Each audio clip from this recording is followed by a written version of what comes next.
negotiators struck a deal on Wednesday, the 13th of February, to revamp 2 decades-old copyright rules that will force online platforms to remove copyright-protected content, in an effort to protect rights holders and their revenues. The provisional agreement, clinched after 3 days of last-round talks by MEPs, member states' representatives and EU Commission officials in Strasbourg, comes after a 2-year battle between tech giants and the creative industries. MEP Julia Reda warned the new rules could harm the free flow of information. Photo: European Parliament. The agreement will force platforms such as YouTube, Twitter or Google News to take down user-generated content that breaches intellectual property. Platforms will also have to sign licensing agreements with musicians, performers, authors to use their work online, and will be required to install upload filters to prevent users from uploading copyrighted materials. Platforms will also need to negotiate licenses with publishers and journalists, or they will not be able to display longer fragments of articles unless publishers waive their rights. Europeans will finally have modern, copyright rules fit for the digital age, with real benefits for everyone, guaranteed rights for users, fair remuneration for creators, clarity of rules for platforms, EU Commissioner for Digital Policy, Andrus Ansip said.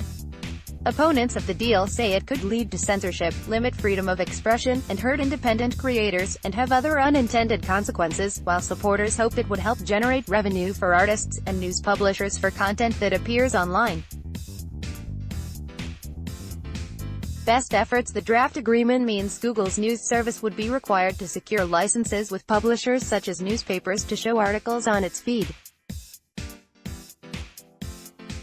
A similar effort in Spain caused Google News to withdraw its service from the country rather than pay, campaigners warned.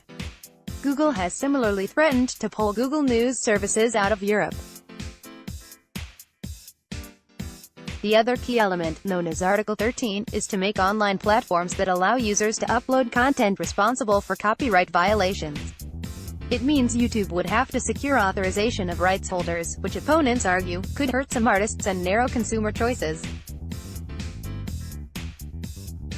In situations where no licenses are concluded, they are required to make best efforts to obtain the authorization. EU negotiators agreed that very short extracts, snippets of text, or hyperlinks will not be covered by the new rules.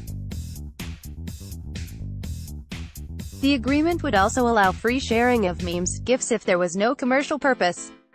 The deal also gives smaller internet companies, with an annual turnover less than €10 million, a monthly audience under 5 million unique visitors and which are younger than 3 years old, some exemptions from the rules. The deal was made possible after France and Germany proposed a compromise last week.